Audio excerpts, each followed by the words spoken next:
Olá, bom dia. Bom dia, paz do Senhor. Como vocês estão? Como tem passado? Hoje foi o dia que o Senhor fez. Vamos nos alegrar nele. Hoje nós vamos continuar a leitura do livro de Juízes. Vamos lá, vamos começar? Glória a Deus, aleluia. Bom dia, meu povo. Hoje nós vamos ler Juízes capítulo 6. Vamos lá. Gideão. Vamos lá. A paz. Bom dia.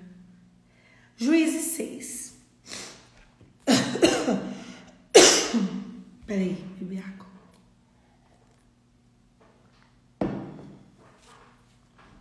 Juízes 6. Gideão. Os filhos de Israel fizeram o que era mal aos olhos do Senhor. Por isso, o Senhor os entregou nas mãos dos midianitas durante 7 anos. Os midianitas prevaleceram contra Israel. E por causa dos midianitas, os filhos de Israel fizeram para si covas que estão nos montes das cavernas e as fortificações. Porque cada vez que os israelitas semeavam, os midianitas e os amalequitas e o povo do Oriente os atacavam. Acampavam em Israel, destruindo os produtos da terra até a vizinhança de Gaza, e não deixava em Israel sustento algum, nem ovelhas, nem bois, nem jumentos, pois vinham com os seus gados e as suas tendas, como uma nuvem de gafanhotos. Eram tantos que não se podiam contar, nem a eles, nem aos seus camelos.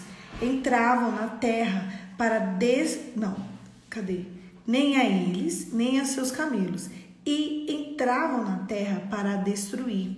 Assim, Israel ficou muito debilitado com a presença dos midianitas. Então os filhos de Israel clamaram ao Senhor. Quando os filhos de Israel clamaram ao Senhor por causa dos midianitas, o Senhor lhes enviou um profeta que lhes disse: assim diz o Senhor, Deus de Israel: eu tirei vocês do Egito, da casa da servidão, e os livrei das mãos dos egípcios e das mãos de todos os opressores.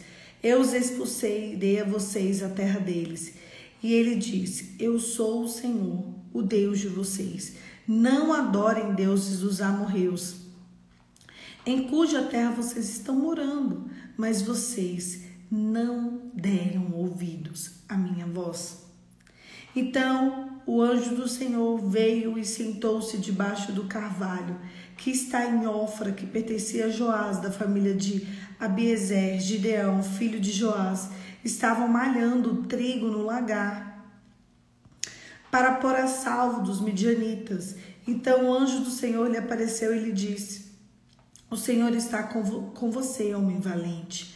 Gideão respondeu: ah, meu Senhor, se o Senhor Deus está conosco, por que nos aconteceu tudo isso? E onde estão todas as maravilhas que nossos pais contaram? Eles disseram: o Senhor os tirou do Egito, porém agora nos abandonou e nos entregou nas mãos dos midianitas. Então o Senhor se virou para Gideão e disse: vai nessa força que você tem e livre Israel das mãos dos midianitas. Não é verdade que eu estou enviando você? Gideão respondeu: ah, meu Senhor, como vou livrar Israel? Eis que a minha família é a mais pobre de Manassés, e eu sou o menor da casa de meu pai.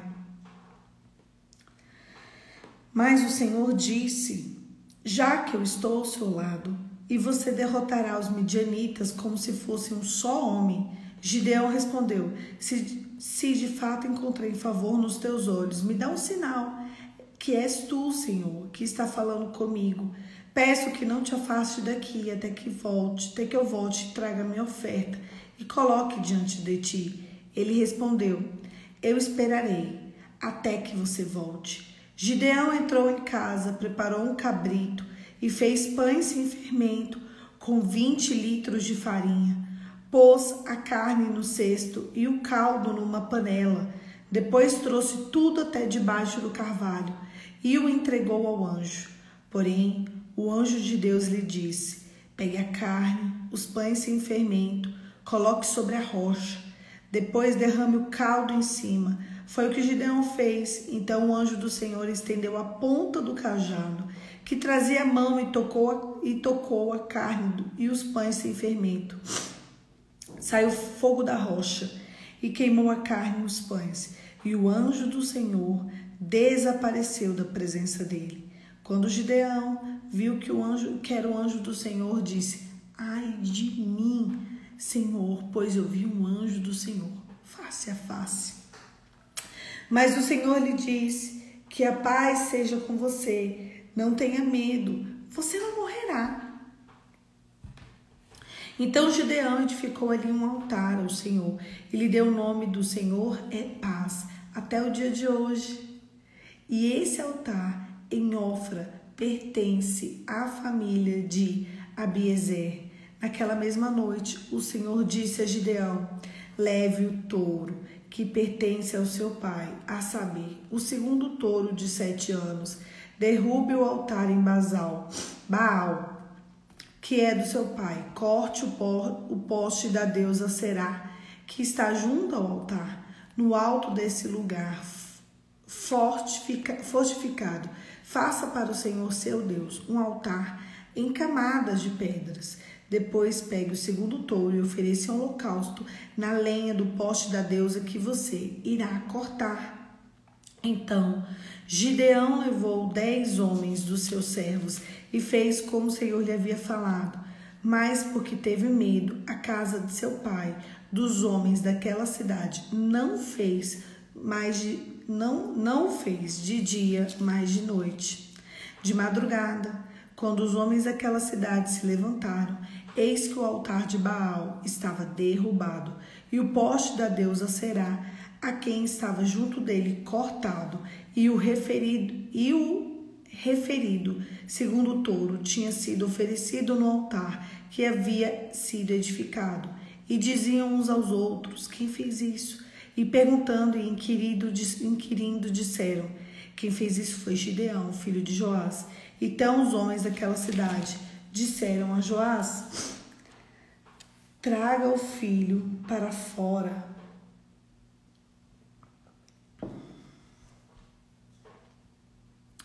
para que seja morto, pois derrubou o altar de Baal e cortou o poste da deusa Será, que estavam juntos deles. Porém, Joás disse a todos os que se puseram contra eles: vocês querem defender a causa de Baal?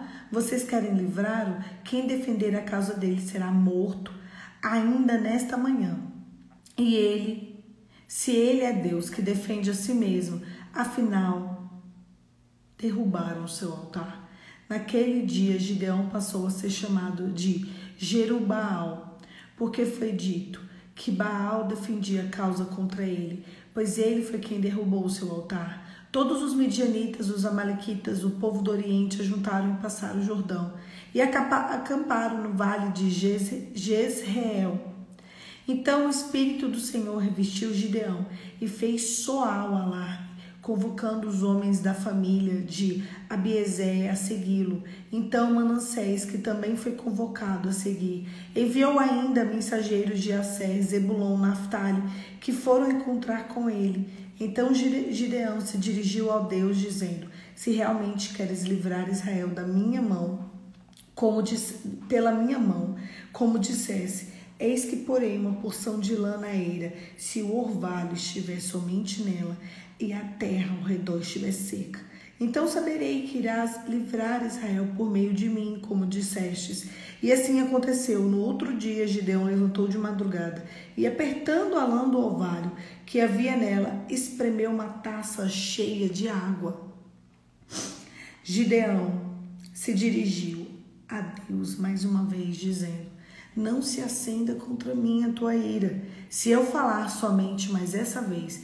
Peço que me deixe fazer mais uma prova com a lã. Desta vez, que só a lã seja seca e que haja orvalho na terra e ao redor dela. E Deus fez assim naquela noite, pois a lã estava seca e sobre a terra e ao redor dela havia orvalho. Glória a Deus. Olha só, a gente voltou ao ponto zero, né? E o povo de Israel fez o que era mal diante do Senhor e começou a adorar falsos deuses. Meu Deus, Às vezes a gente pensa, ai gente, eu sou crente. Gente, se coloca no lugar da adoração. Analisa para ver se a tua vida dá frutos de pessoas, de alguém que só adora a Deus de Israel. Às vezes a gente pensa assim, mas eu não sei por que está acontecendo tal coisa na minha vida. Eu sou tão crente, eu sou tão entregue às coisas do Senhor. Será? Esse povo aqui também achava que era adorador. Eles estavam adorando a Deus Baal, a deusa Aserá. Gente, pelo amor de Deus, sabe? Só que Deus, ele é tão lindo que ele sempre viu o socorro quando a gente é um idólatra. Para quem quer, há sempre um socorro. Se você está adorando deuses estranhos e o seu coração quer de fato adorar o Deus de Israel, a Deus de Abraão, a Deus de Isaac, a Deus de Jacó, o Senhor vai enviar socorro. Eu sempre costumo dizer assim, ele dá sinais, ela dá sinais sobre a vida sentimental, não é? O problema é que tudo tem sinais. Ele dá sinais, ela dá sinais, a vida dá sinais, a natureza dá sinais. Quando vai chover, a natureza dá sinais, não dá? Quando vai fazer sol, a natureza começa a dar sinais. É ou não é? Quando Deus vai agir, ele começa a mover as águas, ele sempre dá sinais. O problema é que às vezes a gente ignora os sinais, a gente quer atropelar as coisas de Deus. Presta atenção, todas as vezes que a gente se torna um idólatra, nós somos escravos do medo. É pesado, meu povo. É pesado, muito pesado isso. Todas as vezes em que eu me tornar um idólatra, eu serei escravo do medo. Você quer ser um escravo do medo? Se eu perguntar para você nessa manhã, ei, você quer ser um escravo do medo? Olha, mas o que é medo? Medo é um estímulo voluntário negativo que não existe. O medo é a fé no lugar errado. O medo é quando você faz um pacto com as trevas, porque não existe. Então você teme aquilo que não existe. A fé é a certeza daquilo que não se vê e a convicção de fatos que ainda não existem.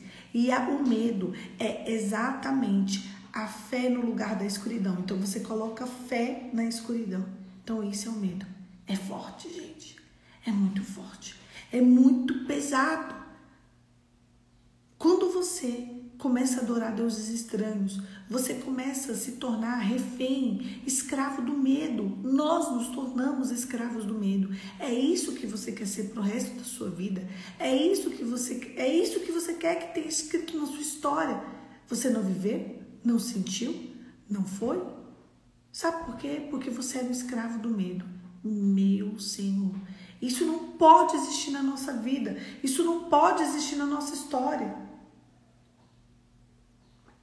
Como assim somos escravos do medo do nada? Sabe por quê? Porque o único capaz de trazer segurança para o filho é o pai. O responsável por trazer segurança para o filho é o pai. O diabo, ele sabe disso. E por isso que muitos pais saem de casa. Por isso e por outras coisas. Porque quem traz segurança para o filho é o pai. É o pai. Mas, pô, eu nem tive pai, ou meu pai me abandonou. Se seu pai te abandonou, se você nem teve pai nunca, existe um pai que é capaz de te trazer segurança. E o nome dele é Deus. Ele, Jeová, Jireh, Rafá, o grande eu sou. Ele que te traz segurança para você nunca mais ser escravo do medo. Por quê? Tudo isso que aconteceu com Israel foi porque eles passaram a adorar deuses estranhos. Então eles começaram a ser escravos do medo. E ali, sendo escravos do medo, a escravidão tomou conta deles. Aí eles foram sendo escravos e chegou nesse ponto. Sempre assim. Eu conto a história de Juízes e é muito interessante a gente ler a história de Juízes, porque parece, né, que é uma coisa que aconteceu assim muito rápido, mas não foi. Foram muitos anos. Que aí eles falam assim, eles ficaram 18 anos sendo escravos, depois eles tiveram 10 anos de paz, e ali naqueles 10 anos eles descansaram. Tudo isso aconteceu, porque Deus disse, quando eles foram tomar posse da terra prometida, Deus disse, mata, e eles fizeram acordos. Cuidado para você não fazer acordos com quem você não tem que fazer. Deus disse, não se envolva. Eles se envolveram. Sabe quando Deus pega aquele rapaz que você tá apaixonado e Deus fala, não é o teu marido, e você vai lá em casa, pronto, não precisa falar mais nada, né? Sabe quando Deus fala pra você, não é a tua mulher, tu vai lá em casa? Eu vou contar uma história pra vocês, muito pesada. Eu já contei alguns discipulados, alguns devocionais. Eu acho que esse ano eu nunca contei essa história. É muito sério isso. Tinha um homem, ele era ministro de louvor da igreja. Peraí.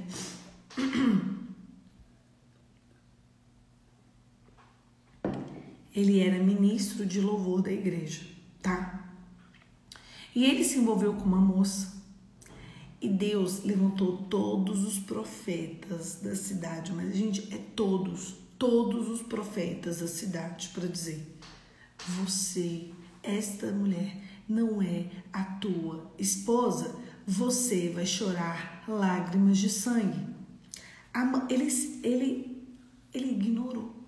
Ele ignorou. Ela engravidou antes de casar.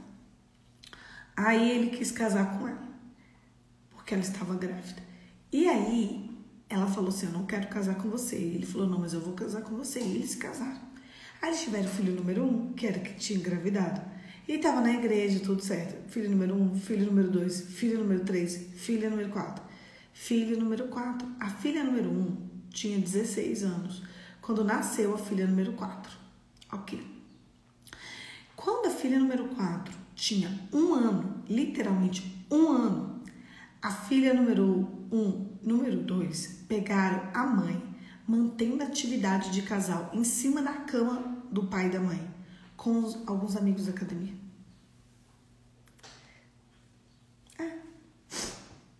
Foi isso que aconteceu. E aí, ele se lembrou de que ela dava sinais.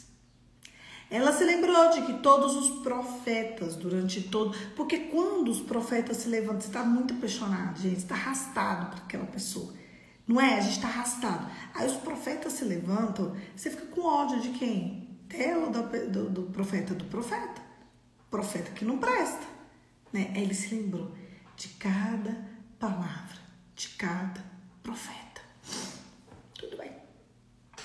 A mãe dele tinha morrido. A mãe dele, antes de morrer, falou, o sonho da minha vida é que vai ser quando você se divorciar dessa mulher.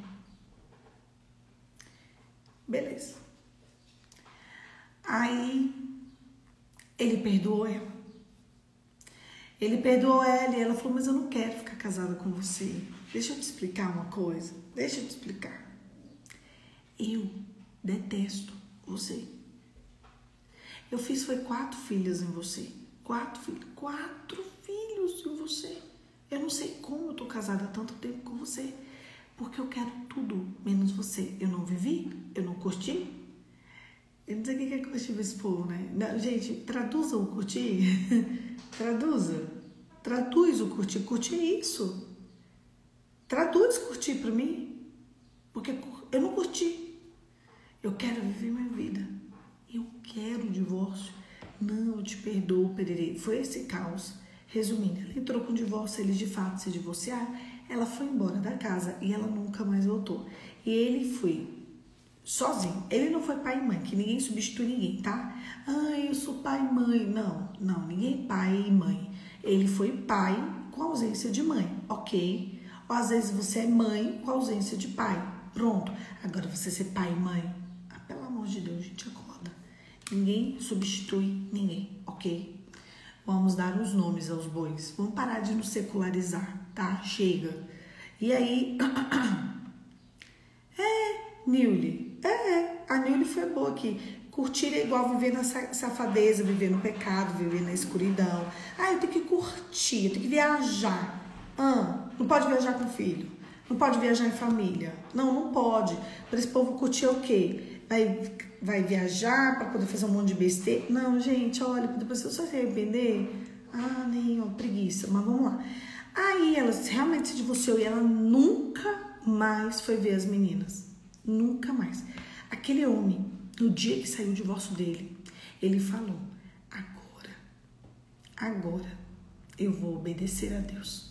Eu não posso ser um homem de meias palavras. Se eu levo a congregação ao louvor, eu preciso obedecer a Deus. Eu conheci a história desse homem. Todas as mulheres da igreja davam em cima dele, porque ele era bonito, sabe? Um homem bonito, um homem que louvava, um homem digno, honesto. Todas as mulheres, gente. Deixa eu ver, o meu. Eu só tenho 32 anos e por enquanto você é a mulher da minha vida, mas eu tenho tanto que curtir outros amores poderão vir. É mesmo, tu escutou isso? Oh, meu Deus, olha o que a outra escuta.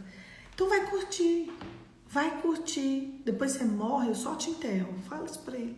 Fala assim, fulaninho, vai curtir. Se curtir pra você é isso, curtir pra mim é estar em adoração. Mas se curtir pra você é isso, faz o seguinte, aproveita. Qualquer coisa, só me manda um WhatsApp que eu vou lá te enterrar, tá?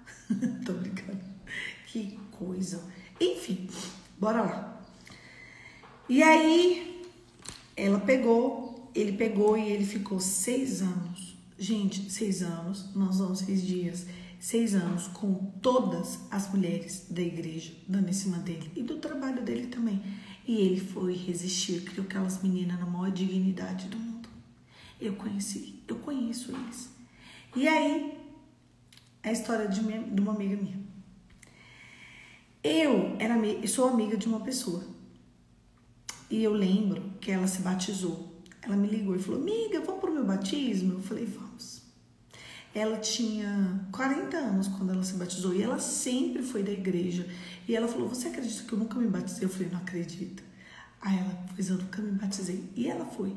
E naquele dia, na hora que ela desceu nas águas, pá, começou a chover.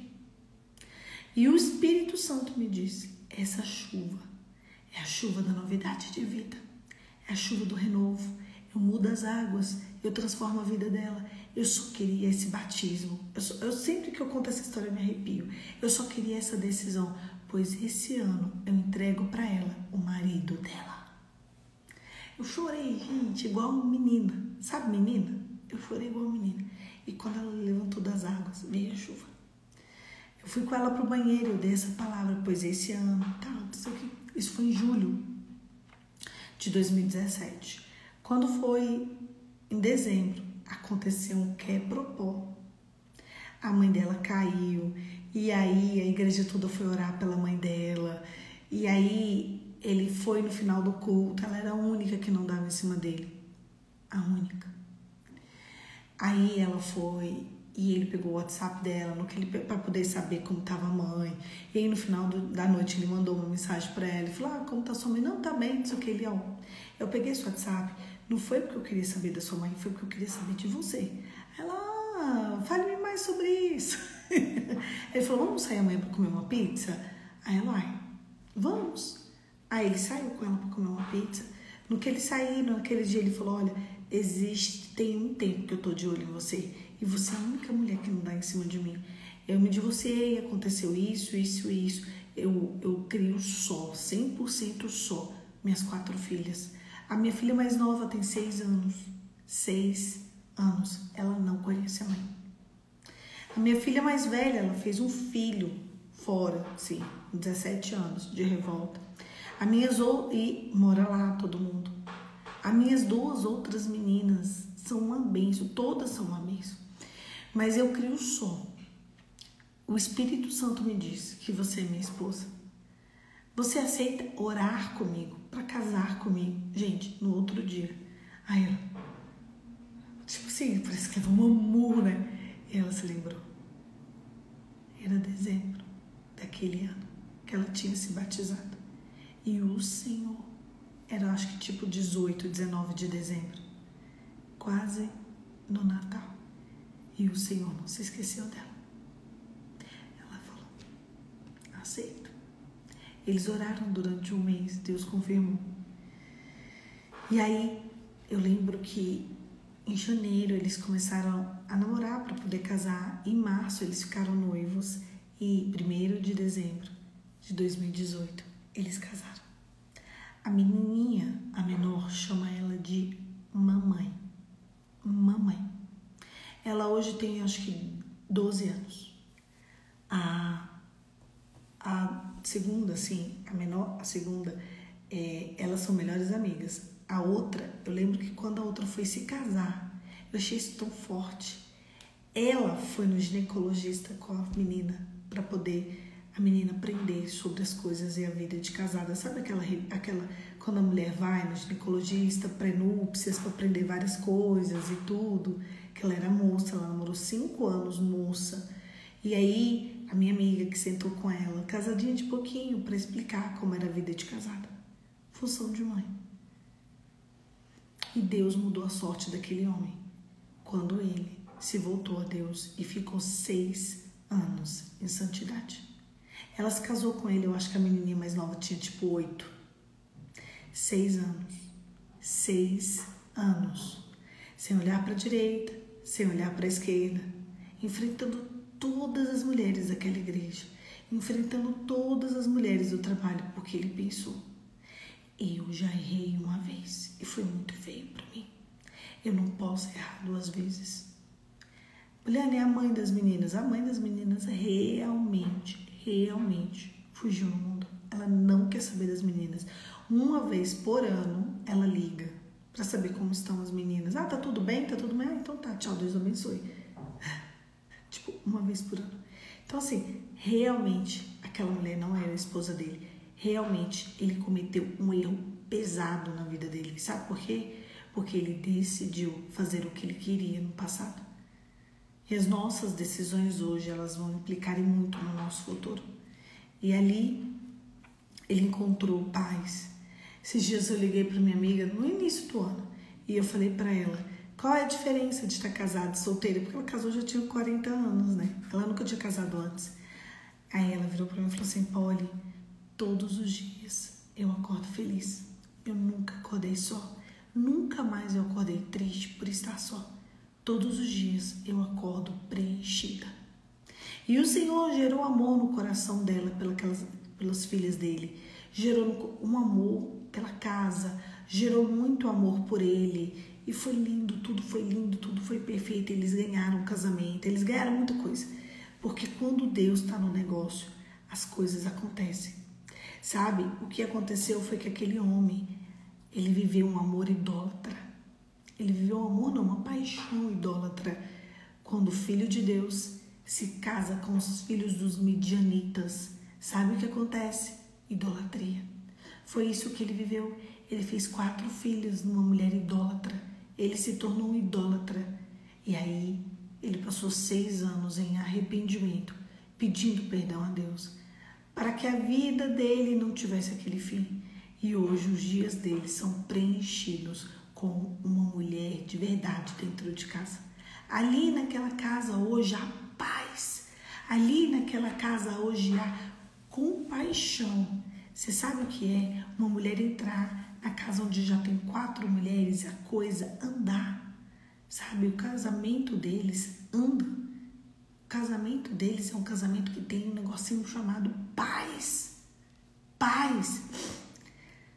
Paz, ele olha para ela e ele fala: meu Deus, como havia tanta paz, eu não vivi isso a vida inteira. 19, 20, 21, 22, tem 4 anos que eles são casados. 4 anos que eles são casados. E eu lembro que quando eu a conheci, ela falava: eu não sei se eu vou ter filhos, mas eu vou me casar. E eu vou me casar com um homem muito bom. E isso aconteceu, né? Ela já casou com uma idade mais avançada, ela vai perder o útero, porque o corpo dela, né, tá com alguns problemas. E ela falou: mas essas meninas me preencheram minha maternidade. Mas preencheram mesmo, gente. E aí ela fala: agora eu tô focada nos netinhos. Ai, que lindo, né? E aí ela tá ali focada nos netos, focada nas meninas, focada na vida, naquela coisa ali de dona de casa, e organizando todas as coisas de dentro de casa. Sabe por quê? Porque ele decidiu abandonar os falsos deuses, as paixões desse século, e ele decidiu se santificar. Sabe? Se sua vida está emaranhada de confusão, emaranhado. Decida se santificar. Você não precisa ser escravo do medo. A primeira coisa que o diabo quer fazer na sua vida é te tornar escravo do medo. Sabe, qualquer tipo de escravidão que você viva é só reflexo do teu mundo espiritual, é só reflexo de como está a tua vida espiritual. Você está sendo escravo do medo. E aí, por que você está sendo escravo do medo? Aí você é escravizado em outras áreas. Toma cuidado. Você não precisa ser escravo do medo. O Senhor pode mudar a tua sorte na hora que você se voltar ao Deus Jeová Jireh Rafá, ao Deus de Abraão, ao Deus de Isaac, ao Deus de Jacó, ao Deus que enviou Jesus, a Cristo que morreu por você, que ressuscitou por você, a Cristo que foi no inferno, tomou a chave do domínio da minha vida e da sua vida, da mão de Satanás, e entregou nas nossas mãos. É isso e é exatamente para isso que você foi chamado.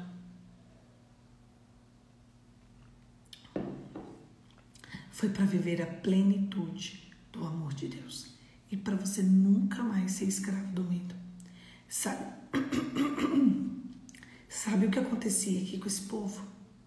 Esse povo de Gideão. Qualquer coisa que eu conte para vocês, tudo aconteceu porque os filhos de Deus casaram-se com os filhos dos midianitas e não mataram eles. É o mal, a gente corta pela raiz. O mal a gente não faz acordo. O mal a gente corta pela raiz.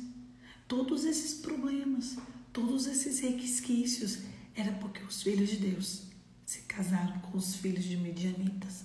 Eles fizeram acordo com Baal. O diabo não se faz acordo. Com o filho do diabo não se faz acordo. Feche seus olhos e vamos orar. Pai, em nome de Jesus, nos ensine, Senhor, nos ensine a ter uma vida de santidade. Senhor, nós não queremos fazer acordo com o diabo, nós não queremos ser escravos do medo. Espírito Santo, nos alcance por amor de Ti mesmo. Senhor, quando os filhos de Deus fazem acordo com os midianitas, não dá certo. Não dá certo, não é pro lado deles, não, é pro nosso lado. Espírito Santo, que o nosso coração não tenha acordos com os filhos de Baal, que o nosso coração esteja íntegro, justo, puro, santo e reto para viver a altura, a largura e a profundidade do amor de Deus. Em nome de Jesus.